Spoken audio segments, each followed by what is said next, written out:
Hey, good morning, everyone. We're going to talk about the progressive era today.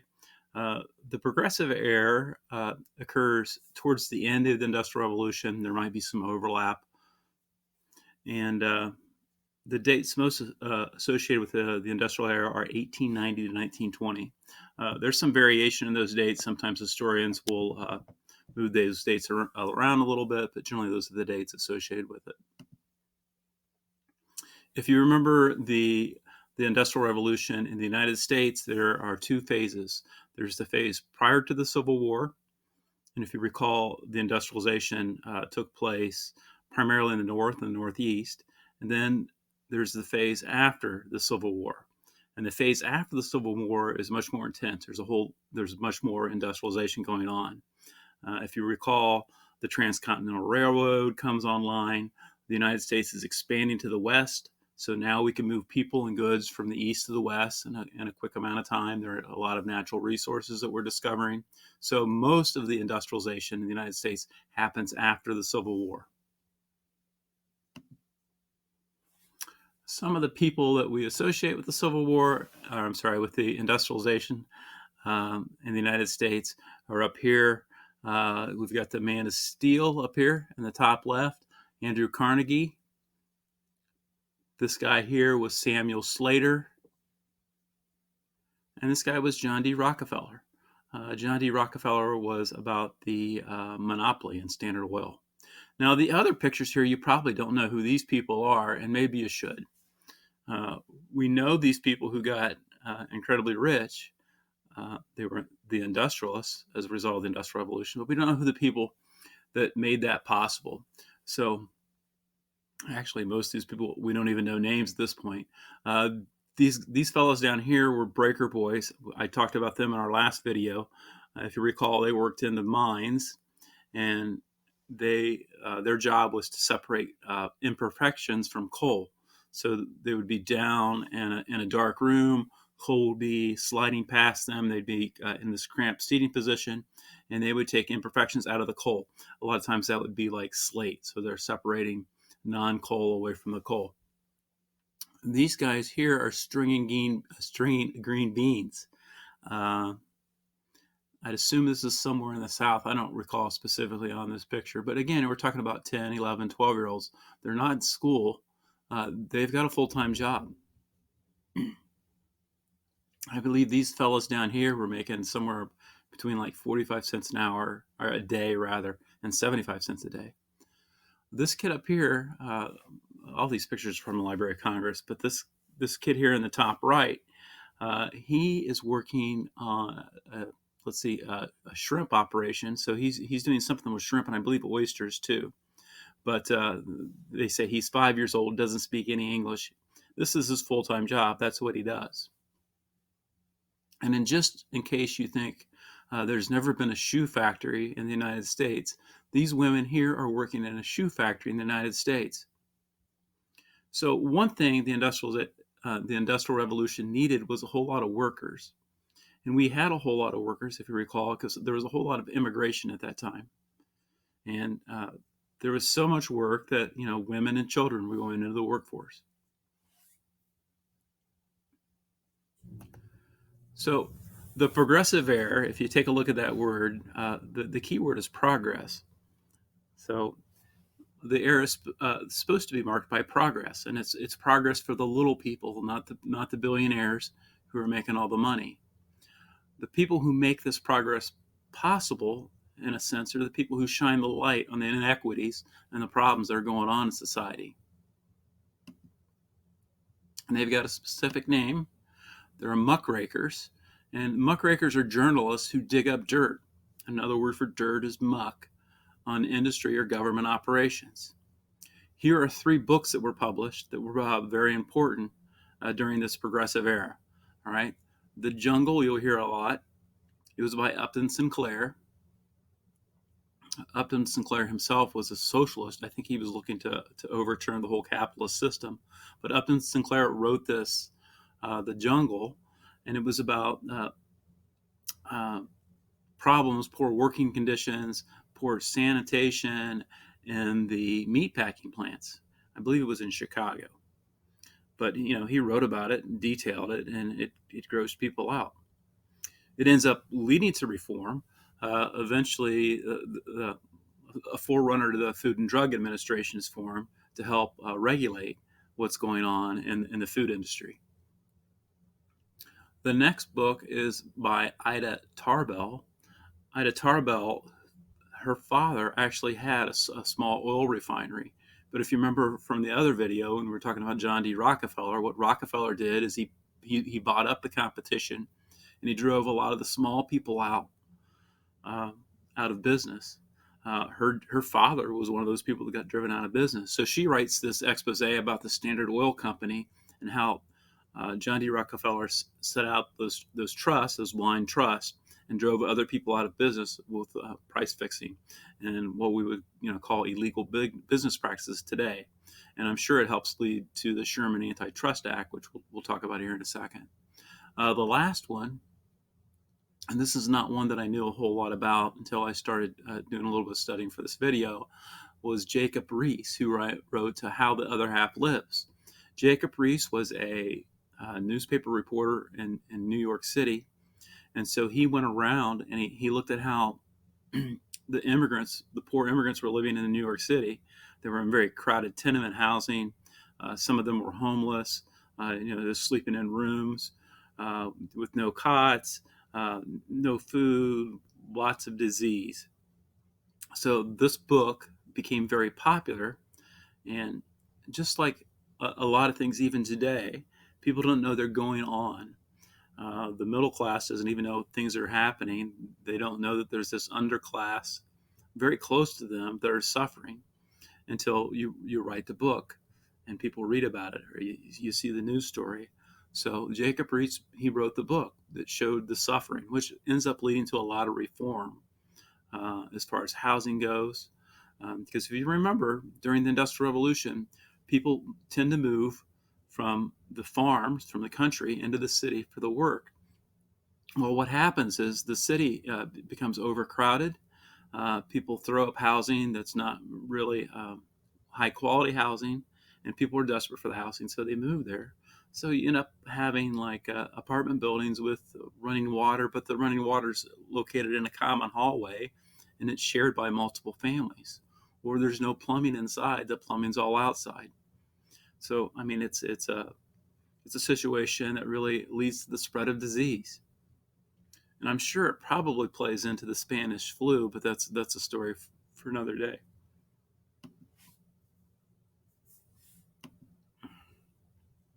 So when we talk about the progressive era, we talk about, or one thing to talk about is the achievements that were made possible during the progressive era, or the legislation that changed things. All right. The Sherman Antitrust Act, we talked about Mrs. Tarbell earlier, shedding light on the Standard Oil monopoly and how they had these trusts and they were controlling massive parts of the oil industry, to include competitors and affiliated services like rail services. So industrialists would really like the idea of having a monopoly. If you're a businessman, you want a monopoly. That means you can control price. You can get whatever price people will pay for it. You don't have any competition. There's no driving down prices. As a consumer, you don't like that. You don't want to pay more than you have to for a good. So anyways, the Sherman Antitrust Act comes in and it helps consumers because it breaks up these monopolies. The Sherman Antitrust Act is still invoked today. And some of these companies up here are companies that have been charged with antitrust. They've threatened to break up these companies. And these are tech companies, and you're probably aware of it. There's a lot of thought that Google has the entire market on internet browsing, and they control it. Nobody else can gain entry. So they think it's unfair. Same thing with Microsoft software that goes on computers, and people have said the same thing about Apple. In my lifetime, the big antitrust legislation that I remember, probably when I was in high school, was the Ma Bell telephone company. It used to be one company. Bell controlled all the telephone service in the United States. So what they ended up doing was saying that that's monopoly. You have to break it up. So they broke up the Bell companies into a bunch of affiliated companies. And what was supposed to happen, and I think probably did happen, was that prices got driven down because eventually there's some competition that enters the market, and that whole telephone industry has changed so much over the years. Another thing that started during the Progressive era was this idea of having primaries. Let's see, I don't want to be on this list of people here. Let me move myself up here. Right. It used to be that during when someone was running for office, you would be picked by essentially a party boss. Those in power would say, okay, we'll let you be the nominee, the Democratic nominee for this position, or we'll let you be the Republican nominee for this position. And this wasn't happening so much at a national level as it was happening at local and state levels. Well, the idea of a primary is you have multiple candidates, and the people get to vote to choose who will be the candidate for your specific party. And these were all candidates for the 2020 the Democratic nomination for president. Of course, we know that Vice President Biden won that nominating process, and he went on and ran in the general election and beat President Trump. Though President Trump would tell you something different, as would some of his supporters.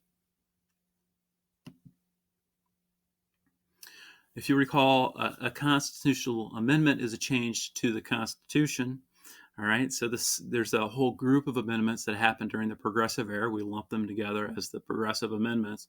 But the 16th Amendment was about income tax. Some people say that it gave the federal government the right to collect income tax from people. That's kind of debated when you look at on the internet. There's all kinds of different theories as to what the 16th Amendment did. Here's my understanding, okay? So my understanding is that previous to the 16th Amendment, the federal government could collect and did collect income tax. So to say that it was responsible for allowing the federal government to collect income tax is misleading. If nothing else, I think it probably closed up some loopholes where it codified it. It definitely made it legal for the federal government to collect income tax. Prior to that, if the federal government wanted money, they'd have to get money by tariffs, or they could tax states. If you read the Constitution, it looks like they can tax states directly, but not people. All right. Some people say the 16th Amendment allowed the government to put a tax on wealth. So if you make money off of money, like for example, if you make interest, this allows the federal government to tax that. Now, look, if the whole idea of taxes is kind of progressive, so I can see why it lumps in and fits with the progressive amendments. Because essentially, a tax is taking money from people who have it and giving it to people who need it or who maybe need it more. So, I mean, that whole concept in and of itself is progressive. But the idea is that with the 16th Amendment, they could go after the income of people, wealthier people. And nobody was looking out for those people during the Industrial Revolution. And during that period of industrialization, as you recall, people were getting super, super rich. The next amendment we'll talk about is the 17th Amendment. It was election to the Senate. Previous to this, states, as you recall, each state has 2 senators, and the state legislatures would decide who was going to be going to the Senate. So there wasn't an election that people didn't directly vote on the senator. What would happen in each state, the state legislature would designate which 2 people or vote on which 2 people were going to be their senators. Well, the 17th Amendment changed that, and people directly voted on their senators. This, of course, is the White House. Not the White House. I'm sorry, it's Congress. If you take a look at Congress, one side is the House of Representatives, the other side is the Senate. This 17th Amendment was, I believe, 1920. It was approved or ratified. My apologies. That was 1913. It was approved or ratified.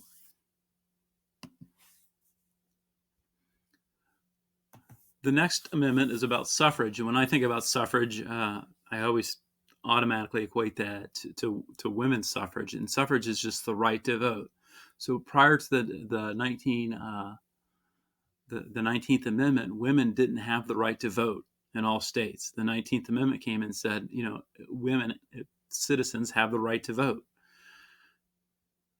And that was ratified or approved in 1920.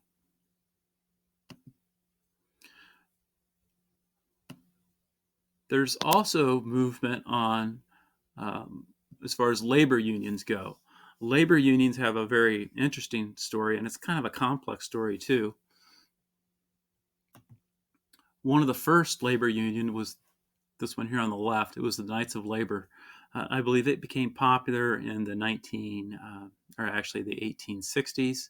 It probably peaked in popularity and into the 1880s, and then it kind of trailed off, and its membership left. And I think there were some Knights of Labors still operating like into the 40s or the 50s, but it wasn't what it used to be. Among their platform, things that they wanted were rights for both skilled and unskilled people working in industry. Someone who's skilled, we might think of them of like as in like today's thought of like maybe electricians, plumbers. They have skills. The unskilled people were the people who were just working in factories, just doing the manufacturing, the repetitive task that really didn't take skill to do. So they represented both those people, the skilled and the unskilled. They wanted, among other things, they wanted an 8-hour workday. So they were behind that legislation. They also wanted to end child labor. They didn't want children in the workforce.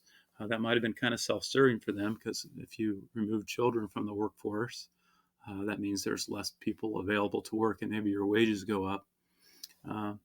They said they were for racial equality. They represented multiple races. In reality, they probably not as much as they said. They represented their members. Specifically, they were okay with the act that, and we talked about it in the last video, that stopped immigration from China. They were okay with that. The next group to come along was the American Federation of Labor, which was founded in Columbus, Ohio. Initially, this labor organization went through some changes. Specifically, at one point, they decided they only wanted to represent skilled workers, people with specific trades, and they kicked out all the unskilled. But in any event, they end up forming back up, and they become the AFL-CIO, and I believe in the 1950s. But I mean, they're out advocating for rights of the worker, and not, again, the big industrial or the industrialist, the giant. All right, so that's pretty much it for the Progressive Era. We will, when we pick up again, we'll probably be talking about imperialism, the Spanish-American War, and eventually we'll get to World War I. So keep working. Miss you all, and we'll see you soon.